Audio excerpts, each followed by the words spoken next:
Hey Twisters, LI Balloon Guy here, and I'm going to teach you a brand new technique in this Twister Tips video. We're going to learn how to break a balloon in half.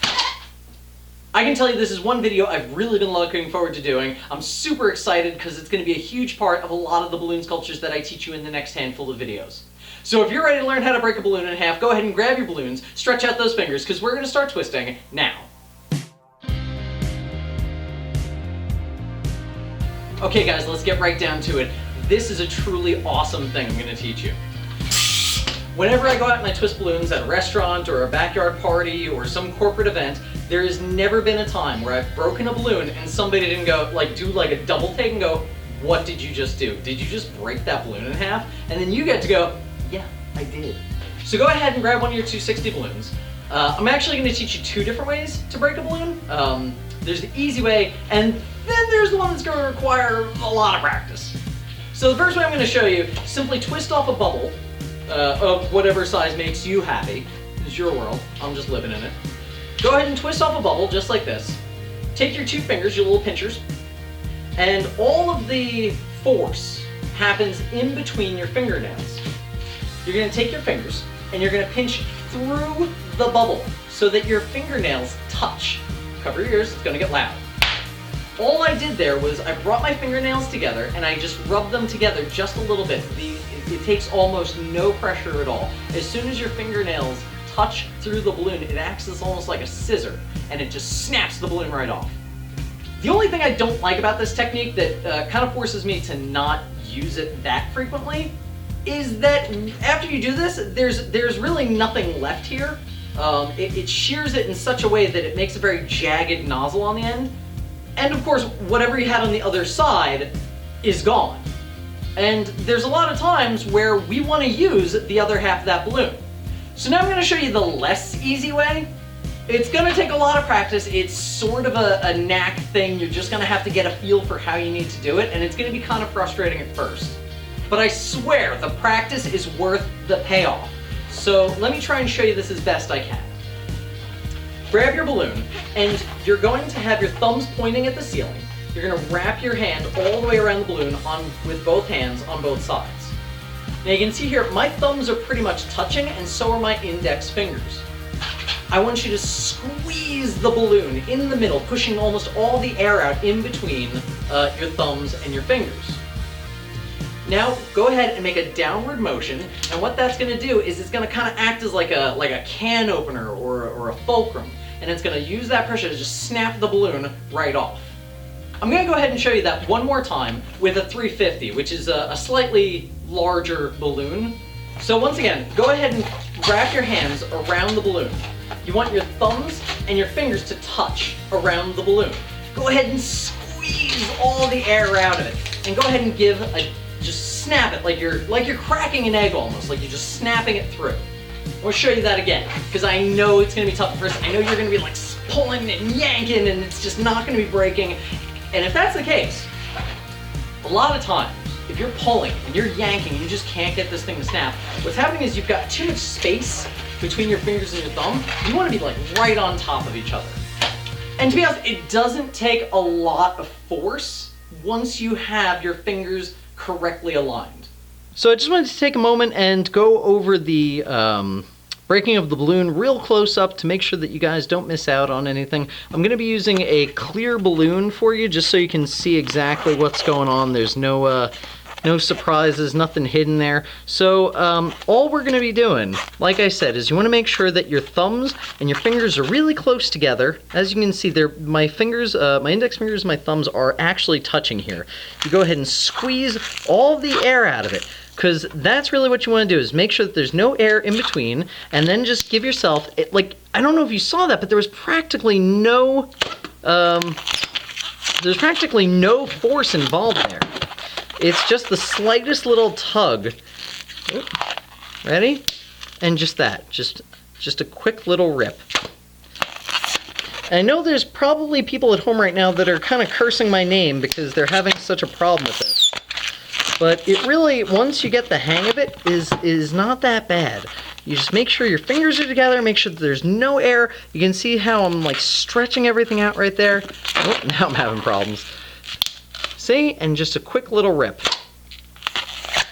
And like I said, the first time you get this, it's gonna feel really good. And then as you can see, the more you do it, you start to like lose the knack for it, which is funny. So you're gonna get frustrated all over again. All right, guys, now that I've taught you how to break the balloon, we're gonna have a practice session.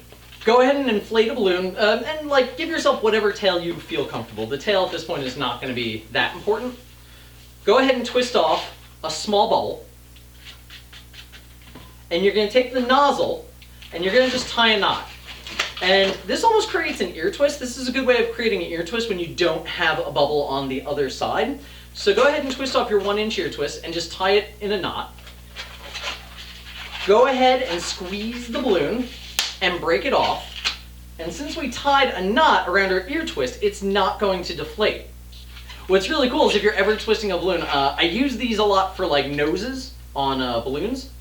While I'm twisting a lot of times, what I'll do is I'll break off the nose and I'll put it down on the table of the restaurant that I'm working at. And it's kind of a cool moment where you've snapped off a piece of balloon and put down this tiny little bubble. And it's a great moment for like the family, the kids to kind of go like, what just happened to us? So go ahead and tie that off, break off your nose. And now you can let go. You can come down about 1 inch or 2 and let go. And that'll give you enough nozzle to tie the balloon off. And now do it again. Go ahead and twist off a 1-inch bubble, tie a knot, and snap it off. And then tie it off, twist off a 1-inch bubble, tie off the 1-inch bubble, and snap it off. This is, honestly, in terms of practice, this is the best thing that you could do. Just keep doing it over and over and over until it becomes kind of this clean, fluid motion. Actually, this is really good at teaching you how to tie a balloon. I know that sounds silly, but a lot of people, when they first start, have a lot of trouble tying a balloon. In a lot of cases, they don't have enough length on the nozzle, and you can give yourself as much nozzle as you want by just going down however long you want, giving a pinch, and letting go. And now I've got this huge nozzle to tie off. Ooh, almost lost it. To tie off your balloon. Now I've got this little thing at the end. There's not really much I can do to get in there and break, so why don't I just twist off a bubble, and we'll try our other method. And I've just got, look, it's a worm. All right, we're back to our close-up view. I just wanted to show you guys the practice session real close up so you don't miss anything. So we twist off a 1-inch bubble. Go ahead and tie a knot just like that, giving yourself the ear twist, and break it off, giving yourself our little nose. Go ahead and tie the balloon off, just like that. And this is going to be really important that you can break the balloon and then tie it off again, because we want to be able to make sure that we can tie off the balloon. You're going to have to be able to get good at tying off the balloon really fast. You know, like here, and even watch this, you know, making sure that you can tie off both ends without letting it go. As you can see, I'm making sure right now, it's kind of hard with the camera in the way, that both sides get tied off. Sometimes you are going to want both ends to be left intact. You're going to want to use one side for one half of your sculpture and one half for the other side of your sculpture, and make sure you don't lose anything. And now that we've got just this little bit left, you go ahead and use your the first technique I taught you, where you take your little pinchers, bring them down in the middle, and just rub, and that'll pop the balloon.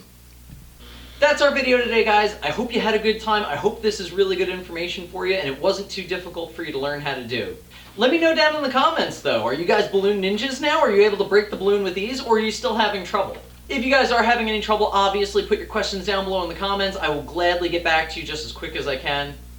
Otherwise, now that we know how to break off a balloon, I'm ready to teach you guys some really serious stuff. So stay tuned for our next couple videos. Go ahead and like and subscribe, and make sure that you click the bell down below so you get notified every time I drop a new video. Usually it's every Tuesday at around 7 a.m. You know, if you feel like getting up that early. Otherwise, I'll see you next week in our next video. Otherwise, I'll see you guys next week on The Long Island Balloon Guy. Man, that was lame. Otherwise, I'll see you guys next time on my channel. Nope, no good. Otherwise, I'll see you guys next time on my slow descent into madness. Nope, not good either. Next time on Sweaty Balloon Sculptor. My God, these lights are hot. Next time on, is the camera even recording right now? You know what, I'll work on this for next week.